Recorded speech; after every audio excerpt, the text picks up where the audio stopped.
So now we're going to move into some more personalized questions that'll be specific to um, each of you as guests.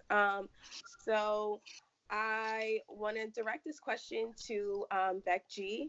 Yes. So, being as though you are so well versed and multi talented in the numerous roles that you've held as, a radio host, a publicist, event manager, and more, how are you able to balance and maintain the duties and responsibilities that you have on an everyday basis and still, maintain your regular life, like your sanity? Like, how are you able to juggle all those things at once? I appreciate that question because now I get to say this out loud because I ask myself that in the mirror on a regular basis. So, one is I have to have a division of labor. Going way back to the beginning of this conversation, I think it was Jamar who said I had to learn I can't do this all by myself. And so I when I have a project before me, I figure out how much of this can I do and how much of this can I afford to do in time, effort, money, energy, all of that. And then for whatever I don't do, I put on another plate and then I say, who am I getting ready to call? Because of the relationships that I've built or the people that I'm able to pay. And so that's one answer. The second is I never understood the value of a calendar until I started a business. I put everything on my calendar. I do not allow people to monopolize my time. That is literally the most valuable asset that I have. And the most valuable asset that I have control over is my time. So people will call and they're like, hey, Beck G. And I say, hey, and sometimes people get magnificently excited about me picking up the phone. Oh, am I really talking to Beck G? And I'm like, well, what do y'all think? Like, I don't have a star on the Walk of Fame. I'm just Beck G. I'm living and breathing like you all. So they spend 5 minutes doing that. So what I do is I'll pick up the phone, but I'll say, listen, here's when I can talk. I have 15 minutes at this time. Do you? They'll tell me yes. I have an invite sent to them via email, and then we talk for 15 minutes. You have my undivided attention, or 30 minutes, or an hour, whatever it is that I offer. And in some cases, whatever it is that they pay for. But that aside, you know what I mean? And that's when we do business. I don't do random business. I don't that and that isn't, oh no, you can't talk to me now. It's listen, I have a time when I can give you my attention. And I teach my clients all the time. You train the public. You probably have heard the phrase, you teach people how to treat you. That's what I do. I train the public. I teach people how to expect and respect my business. And when I do that to them, they expect me to do that for them, and then I'm hired. There's a beautiful science behind it all. And so that's how I manage my time. And I don't know if I'm confident to say manage my sanity because uh, we're working on that. For example, this morning I had a client on TV and we had a media this morning and I was all prepared to go. I never, ever, ever send clients on TV without me. It's like, no, you can't go without me. And they always know what to do. I'm a fan of prep and make sure you have what you need. And the station called and this station I have a wonderful relationship with. They look forward to me coming and they said, we tried everything we could, but only the on camera person can be here today because of what's going on with coronavirus. And I said, what? I can't be there. I can't be in the studio. And they said, no. So while I was freaking out, I still was confident that my on camera client was prepared. And so that although that threw me for a loop, I was prepared to get up, be there, rush back, get on this webinar. But then I said, now I got a little extra time. I'm gonna watch. I called. You got what you need? I got what I need, Beck G. Good. I'll be watching. And call me as soon as you get done. And so, you just literally have to be the manager, the owner, and the keeper of your time. I think that really helps me to say, okay, now I have time to sit down for a 3-hour dinner because I made that possible. And when I first started business, I'm not going to lie like I had it all together. When I first started business, I was available to anybody, everybody, anytime. Call me. I want your business. I need your business because I just quit my job and type of thing. But as I grew in business and understood what is it that I do and I have a passion, I was able to manage it. And that is really how I, in a day, people they laugh at me still, and they, oh boy, I got to get on her calendar. And the people who know me, they make a joke about it, but people who don't, they really love that I make time for them, because I could sell this as no, you can't talk to me right now, I don't have time. And I never have clients, I never have people who call me and trust me. I could sell it that way, but that's not who I am personally, and it's certainly not who I am as a professional, because that's unprofessional. And so I always sell it to them as, let me make the time for you, and I'm going to dedicate that moment to you. And people love that. People love that. Thank you. Yes, you're welcome. Okay, so my next question is for Desiree, and it is, you are creative. So how do you deal with those moments where you're facing a creative block, when you just have no ideas at all, when you're just at a standstill? How do you deal with that? That's a great question because that happens a lot. What I do is like I go back to like what I love when I'm not editing. So like I love nature, so I love going to the park, working out, running, reading a book, talking to my friends or family, just to kind of get back to my center.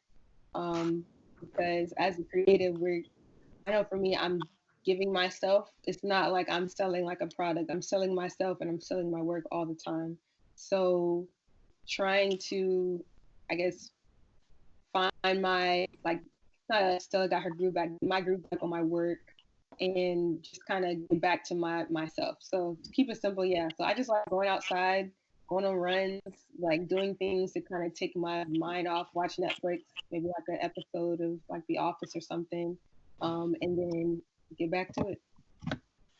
Thank you. Thank you. Um, so now, Jamar, um, this is kind of like a two-part question. But do you believe the need for social media strategists has increased recently? One with so many businesses and individuals wanting to take their business that might be, like brick and mortar, that they want to turn it digital, and also more specifically due to the coronavirus pandemic, and why? If you do feel like the need has increased, why do you believe that? And how are you using this opportunity to maximize on your business specifically?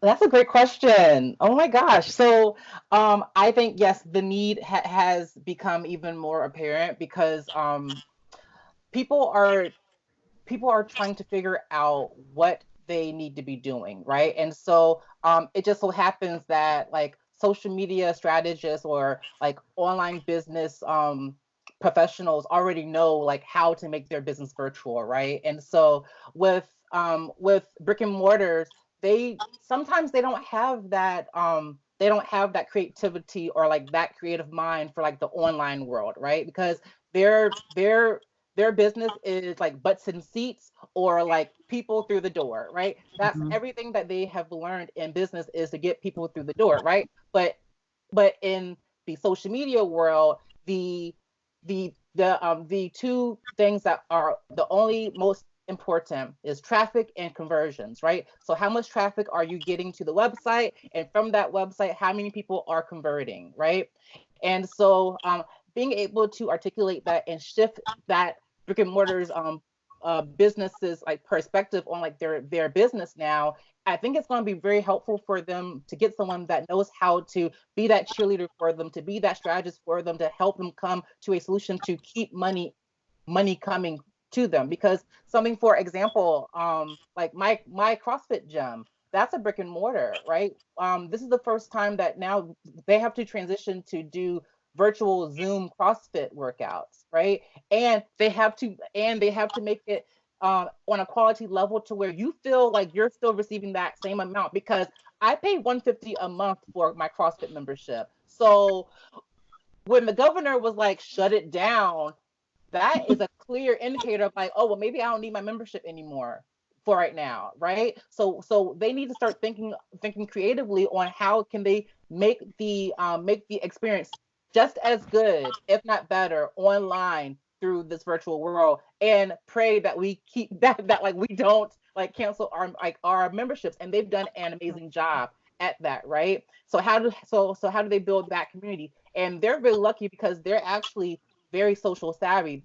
Other brick and mortars, they don't really worry that much about online promotion, right? They worry more about word of mouth. But what happens when people can't talk to each other unless they're 6 feet away, right? So like that's a problem.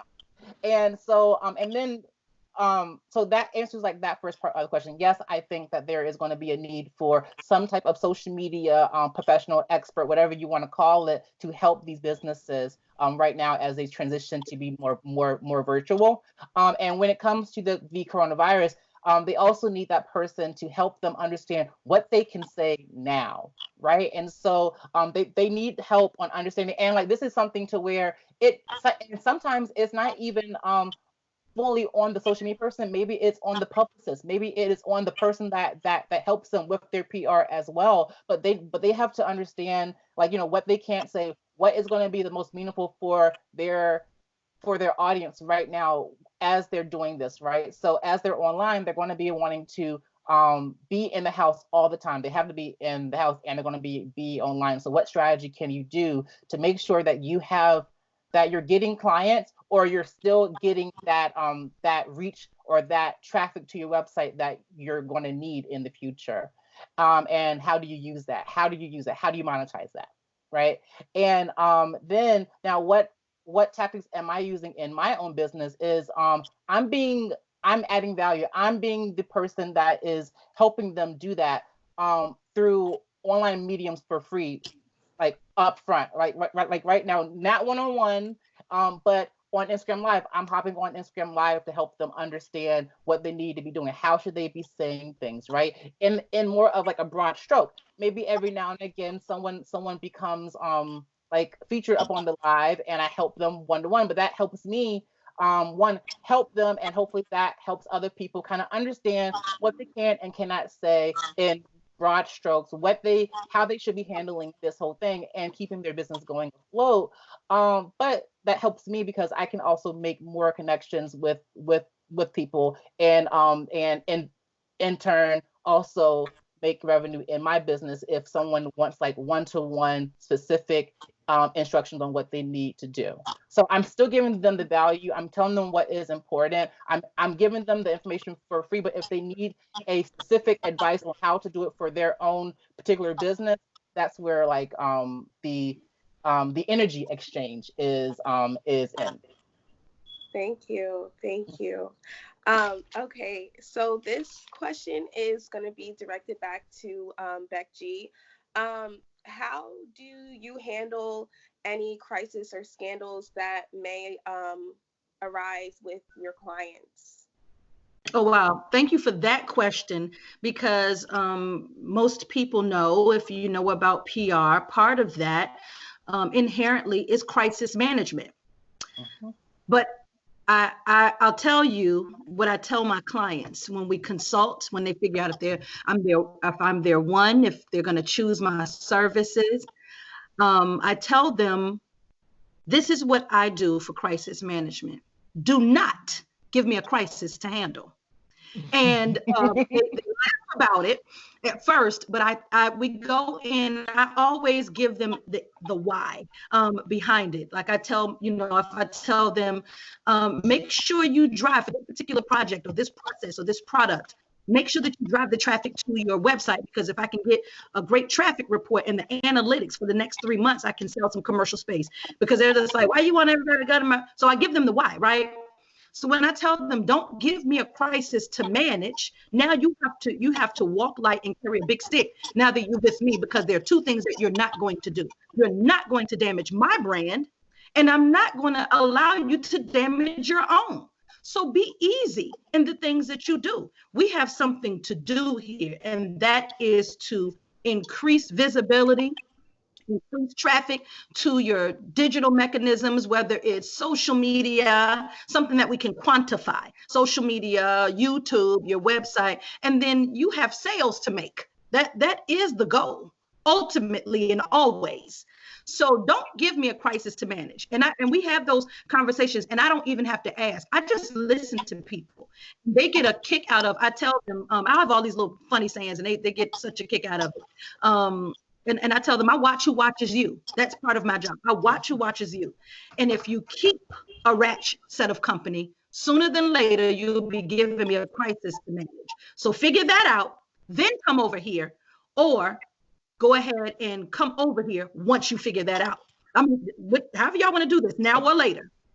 If you lie, cheat, and steal, and that's in your blood and down in your bones, listen. You don't have to answer to me for that when you die, but you sure won't be a part of my company. So if that's what you want to do, you have at it. I pray for you, but you can't be one of my clients. And so crisis management, I tell you, as long as I've been doing this, when it was freelance, all the way up to when it's full time, which is now, and has been for the last couple of years, I haven't had to manage a crisis. And the one crisis management plan I did have to write, it was because the client contacted me, an independent, non-affiliated client, said, I've called everybody. I have a publicist. Nobody knows what to do. And so I said, I'm going to write you a crisis management plan. You don't need, and I just jokingly, yes, but I really meant it. You don't even need to let anybody know I did this. Here's the price. And I wrote the crisis management plan. I did all of the wording, all of the public statement. They issued it, and it literally went away. And they called me. They were just like, I need this all the time. And I was like, well, I'm not who you're looking for, because I will not spend days and times writing crisis management plans, because it seems like that's your focus. And so what we did have a conversation about was, how this is your actual brand. People expect a mess out of you. So I said, why don't you hire me as a consultant for your branding and PR, and let me turn that around for you. And they did that. They took me up on that offer, and they now have one of the largest music conferences that there is, and they fill seats, and they feel good about it. And so I'm glad to be able to understand that. But when it comes down to crisis management, not that I don't know how, I just don't think we should. We should. I don't understand time and energy into crisis management, because that means you have the propensity, or you've given the proof that you cause or are related to a crisis. And we don't move like that at Beck's Management. I know that's right. Right. That's it, right? Right. Yeah, nobody's trying to be Olivia Pope up in here. Okay.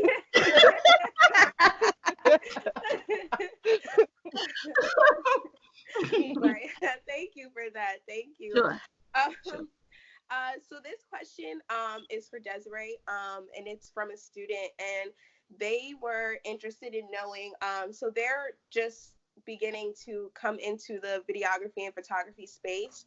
They wanted to know, what software do you suggest them using, and also what advice can you give them? Okay, software. Okay, so for software, there's different types. So you have Adobe Premiere, and Adobe After Effects, and you have Final Cut Pro. So if they're looking to be a videographer, I should ask them like what type of videos they want to do, because that also depends. Final Cut Pro, in my opinion, is a little bit easier to manage, because it already has a lot of the preset forms, and not forms, preset like transitions and all that stuff. But for Adobe Premiere, it's more geared toward, it's more manual. So if you want to do more editing techniques and all that stuff, you would do Adobe Premiere. As a whole, for a videographer, when you're first starting out, you're just gonna have to do a lot of free stuff, unfortunately, because, well, not really unfortunately, it's good fortunately, because it allows you to understand what type of videos you want to record, because videography is its own lane within itself. Like I talked about earlier, you can do videos for events, you can do music videos, you can be a travel videographer, which is what I do. You can do a lot of different things. You can be a personal videographer. So it all just depends. And the only way for you to figure that out is if you just kind of get your camera and just record and just go from there. So, and eventually you'll get more clients, you'll add to your portfolio. And then when you feel like your portfolio suffices enough for you to charge, then that's when you can go ahead and charge. Yeah. Okay, thank you. Welcome. So this next question, I feel like each of you can probably answer in your own ways. I know, Beck G, you touched on it just a little bit in that last question that we had. The question is, when people come seeking services from you, what are some of the qualities you look for? And if that prospective client has views that may go against your morals ethically, how would you address it? So it's free for anyone to start answering. Okay, I'll jump in first on this one because I've had that experience. And one thing, you learn in business and business strategy classes and all of this, that, you separate your personal and your business. And you especially learn this in corporate America. Leave your personal business outside the door. And then as a business owner, I learned you really cannot separate business and personal. You can't. You can separate business and pleasure, but business and personal you can't. And you can't not use words like feel. I think we've used that several times even on this webinar. So with that said, it was okay then for me. I gave myself the pass and the okay to say my clients have to line up with what I believe personally and professionally. And the test sure came in my beginning moments when a guy called me and he said, listen, I want to offer you this opportunity. I need you to represent this girl. She's coming up from Atlanta. He offered me $5,000 and all he really wanted me to do was promote that she was coming to do a show. And I said, sweet. So I said, send me the details. I'll write up a contract, send you over. We'll come to find out she was this magnificent stripper. And I don't live like that. I didn't want anybody to affiliate me with, I'm no prude. Trust me, I'm not even close to being a prude, but that is not my ministry. Stripping. So, I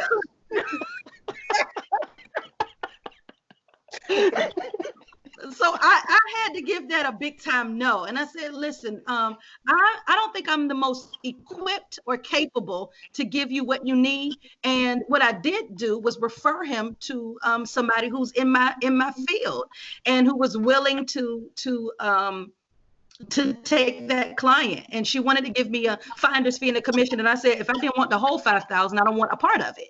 And I literally had to make that decision. And it's funny to me now. It was even funny then because I tell people all the time, I don't make a habit out of turning down money, but I will turn it down if it's gonna haunt me and follow me. So, I always need $5,000, always, but not if it's going to cost me. Not if it's going to cost me. And so when clients come that just don't jive with who I am as a person and as a professional, then what I do is say, you know what, it doesn't look like what you see and need matches what I have to offer. Can I refer you to someone? And it keeps our ability to maybe create a relationship later open. It doesn't make them feel any kind of way, and it's not off-putting. And a lot of what we do as professionals, no matter our lanes, has to do with how we make people feel. Because people don't have to choose us. People don't have to call us. They don't have to trust us. And they darn sure don't have to call us back. So, you know what I mean? So when it comes to picking clients, I'm so grateful that I've branded myself that the clients that I like to have and the clients that I know I can work the best with and that line up more importantly with what I believe, they migrate to me because of what I've presented to the public.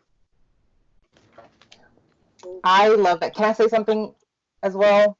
Yeah, everyone Okay, yeah. So I love that last part that you said about like they kind of gravitate to you because of what you put out with the public. So um that's kind of what happens to me. And every now and again, I'll find someone that found me through a referral, and it's so crazy to me to where I'm like, I'd rather you not be a referral, which is like so crazy. It's so crazy. Like I don't know why I can't believe that I said that, but like the people that gravitate to me from like finding me on Instagram because like I am like my true self. Like they know because business is personal when you're running your own business. And so it comes that time where like they already know who I am. They already know you'll see me in a story with a bonnet on, dropping some marketing gems, right? Like they already know like my attitude, how I feel, how I feel about some things going on, and so those people gravitate to me. But I will never forget the first time that I took someone's like money because they were a referral, and I didn't really know that much about them until I found out like I just don't think that we're a good fit. And I took it, and it caused me so much stress and so much anxiety because this person was just like on my back all the time, and they became to be that client that you never really want to have. And so I had to actually cut our agreement off. I said, "Hey, I don't think that we're the best fit together, but may I please recommend you to someone else?" And I recommended her to someone else.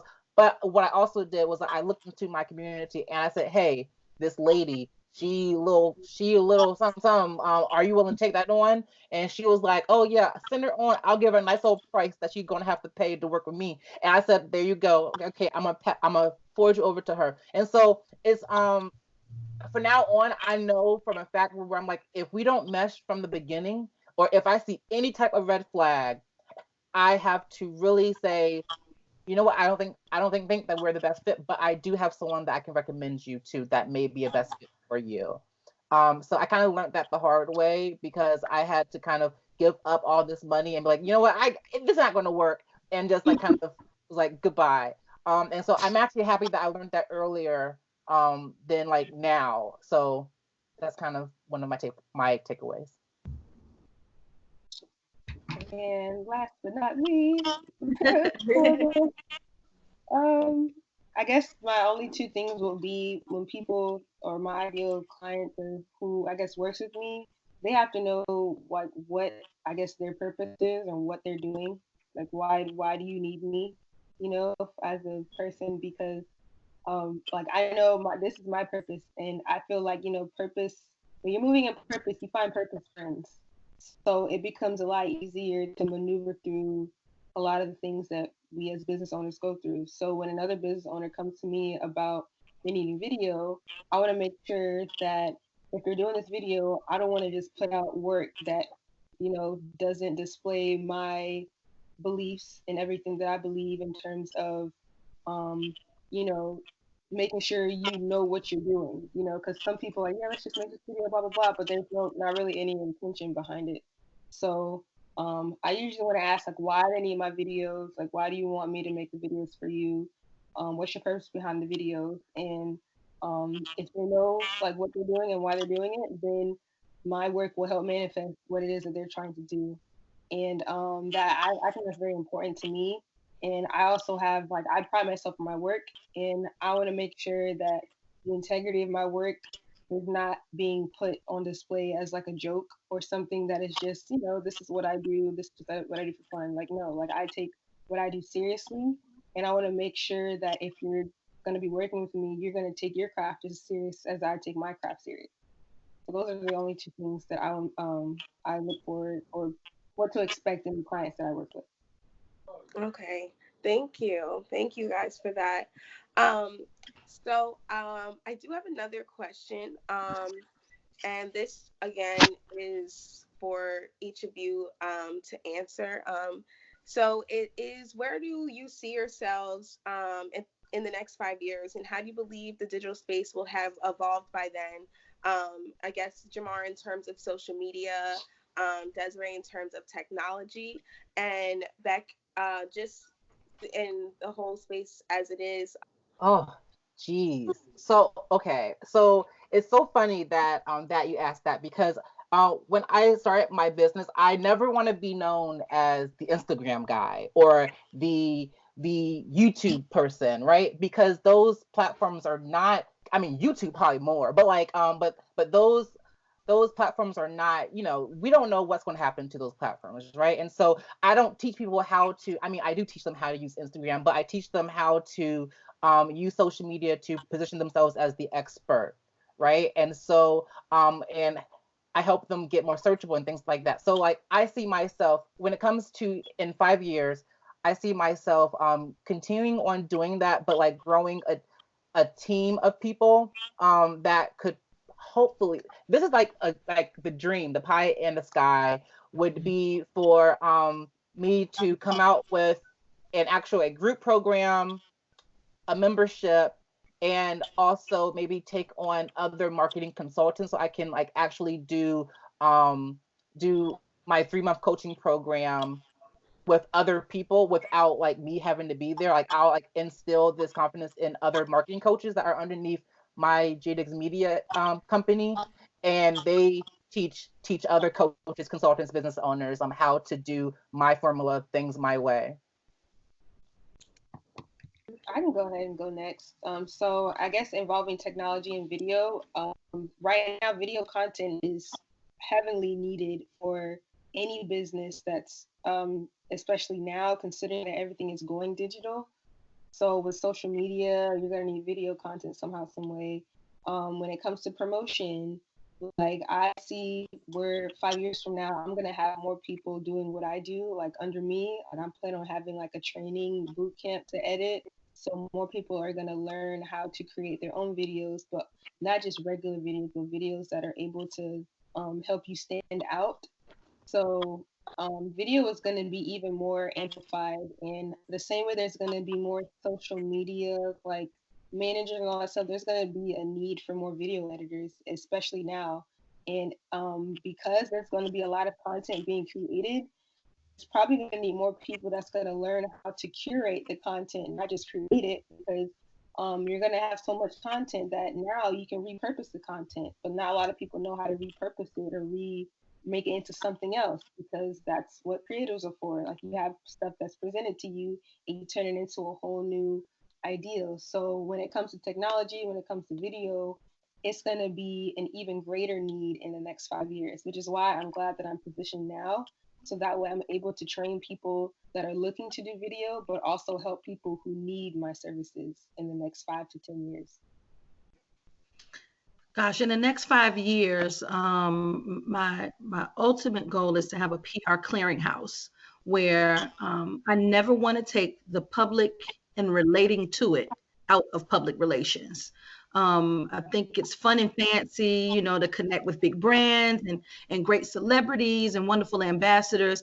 But the most satisfying and gratifying element of what I do is watch people walk around with a new head up, chest out about what they have to offer, and then being able to relate to the public. I took a client on an example about a year and a half ago, and she said, nobody knows me. And I was like, oh, but baby, they will.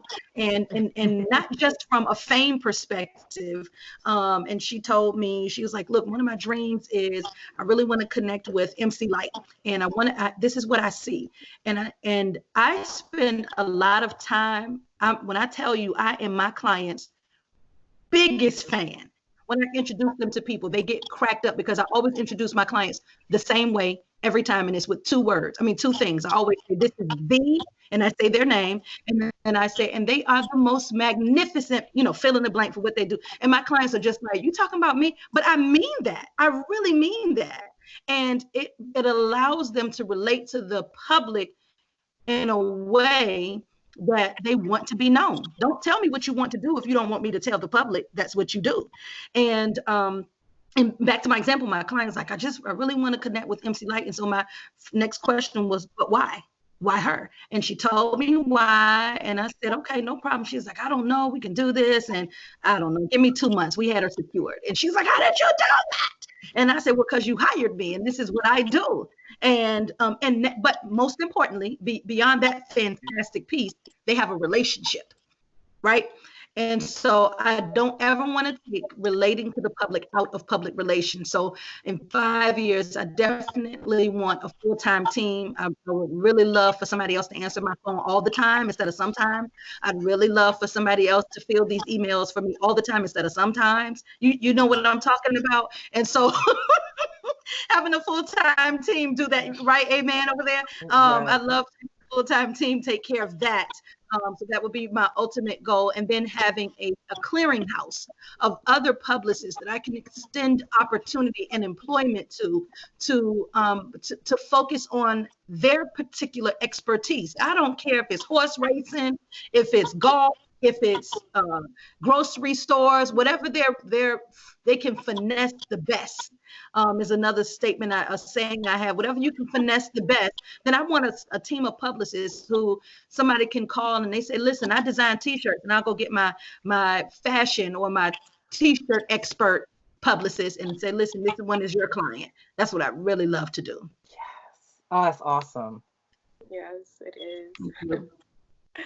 Okay, thank you guys so much. So as we come to a wrap of our webinar, I would just like to ask each of you if you could give your piece of advice, your word of advice to not only just myself and Hannah, but to the other students who are just like in the position that we're in, just thinking of like, what's next? Like, what's our next steps? Like, how can we move forward in our journey as we close the chapter of undergraduate in college, and we want to move on into similar fields that you guys are in? What's the piece of advice, some inspirational words you can leave with everyone? Gee, can I jump in first on this one, y'all? I want to say just a couple quick things. One is, as you move into literally like looking around and saying, oh gosh, everything, this is on me. I've got to work now. I want you to be encouraged to believe what you see, and not with your natural eye. I'm talking about vision, right? Believe what you see. Believe that you are equipped, you have access to the resources, and you have the gift to execute what you see. Believe what you see. The second thing is, for anybody who's watching, listening, we'll see this later, if you're going into the field of public relations or marketing or stratcom, anything like that, even mass communications, I want you to, let me get back to public relations. No, I don't want to group everything. Public relations specifically. I need you to know that it is okay to tell your clients, this is going to take us some time. Public relations is not the grocery store. You don't go in there and say, I need bread, and there's bread. It is not the shoe store and I need shoes and there's shoes. Public relations requires relationship. It requires putting your feet on the ground. It requires thought. It requires dedication. It requires building. Like when you paint, when you paint or when you move, you got to paint and wait for the paint to dry. That like doesn't happen overnight. So if you are willing to invest now, time, energy, and money to build your brand, end result will be so rewarding. It's like the example I gave earlier about building your house brick by brick instead of it being turnkey, right? You have a different value and appreciation for what you've built. And so please, as you take on clients and even as you approach public relations, in case any of you need a publicist, I'll trust that you'll call me. Thanks, I'll give you my number later. But if you need a publicist, right, I want you to go into it as the giver or the user of public relations, knowing that it's going to take some time. And I don't mean that you're going to have to drag it out for 5 years, but you attract it, right? So you build it and then you retain it. And that takes the greatest amount of investment, maintaining what you've built, adding on to it.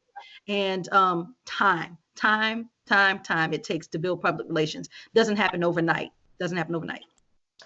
I would like to second that, because as with social media, it does not happen overnight either. It takes some time.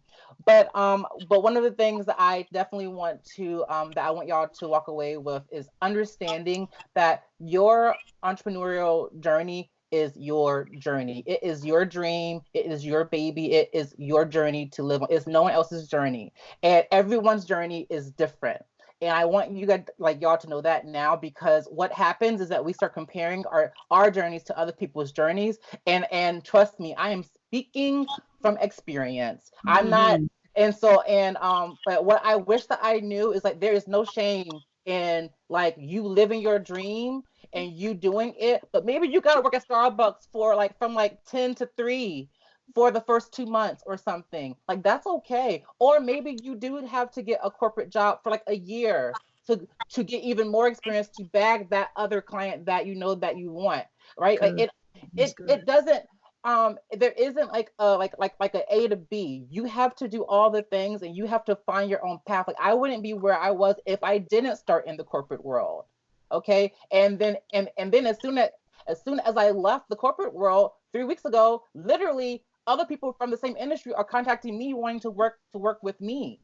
Right? And so like I wouldn't have had to do it. So now I don't have to work that hard to build these client base that I never had at first. And so like everyone's journey is different, and just be okay with that. And what you see on social media is not their real world. Like there are sometimes people didn't even know that I worked at a mortgage company while I was going to other companies teaching them how to do social media. I was doing two things. I had three jobs. Okay.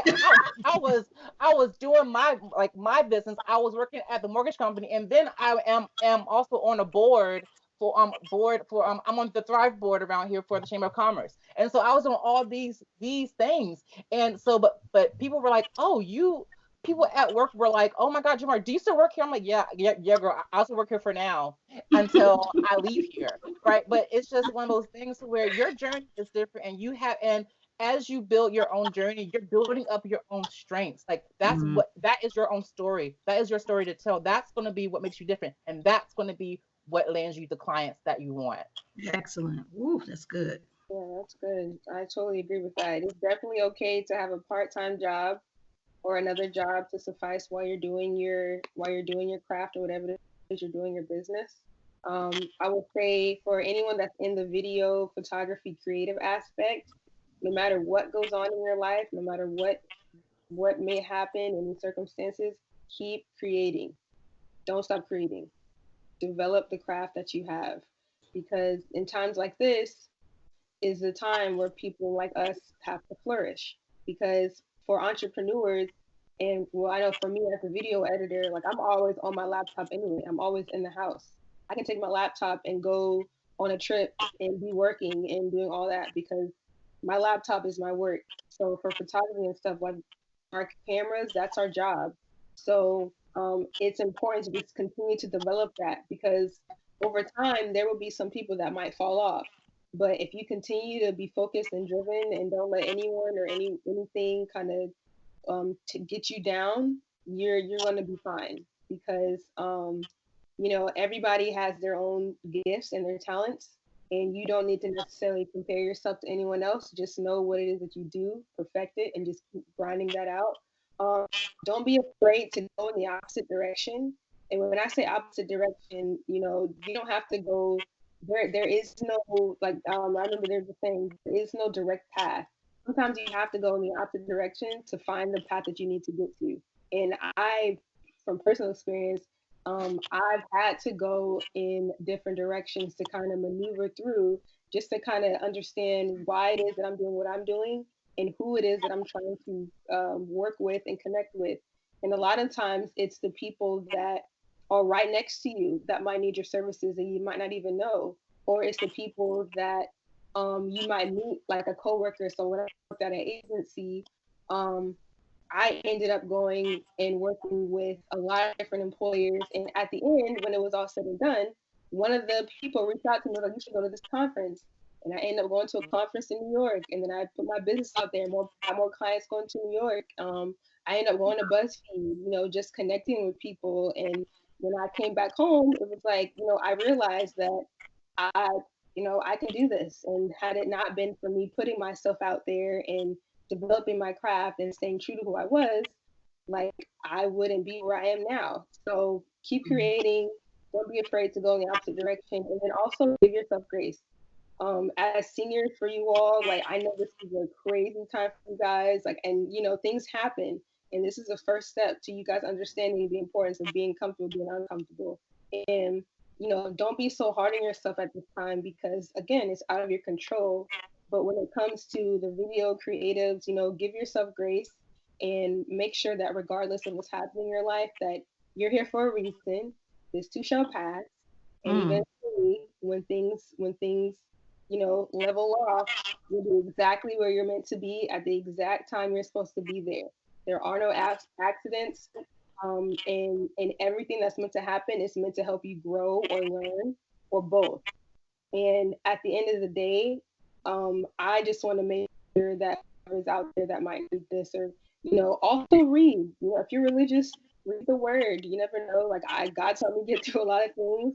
So I'm putting that out there. Shout out to God's grace and read in general. Read books because out of anything, if anything can go on, but as long as you have your mind, as long as you have your mental state, understanding the difference between a growth mindset and a fixed mindset when it comes to entrepreneurship and growth, have a growth mindset. Make sure that you're not focused on, you know, the negativity or all the things that are happening in your life at that point in time, but think about the destination you're trying to go. And eventually, regardless of what's going on in your life, that destination will stay the same. That's that. Thank you so much. Yes. Thank you. I'm so grateful to have been able to do this webinar. Thank you all for your words, your advice, your stories, your journey. Everything was just so fulfilling. And I know that I'm going to walk away with so many new lessons, so many new tips and gems to just keep and write down. And when I continue on in my fields, I also want to thank Hannah. You know, we've been at this for a while now, and you know, we finally got it done, and I'm pleased with the end result. You know, I'm pleased with it. And each of you, like, you know, this just as a network experience for me and Hannah, like, thank you for be willing to work with us, and you know, seeing how we've built this, you know, relationship that we have right now, to the point, you know, we can come to any one of you for advice or help or just some tips. So thank you for that. Hannah, if you have anything to say, I'll pass it over to you. Oh, that's wonderful. Say thank you guys for taking time out of y'all's busy schedule to help us. We really appreciate it. I would say learned a whole lot. It was very reassuring to know, like, you don't have to have it all together right now. Like, people graduate, you know, like maybe there is that little bit of time. And, you know, with the state right now, no telling where we're going to go. But thank you guys just for your words. Thank you for taking your time out of your day. Thank you for giving your advice and your stories and everything, just like Bot said.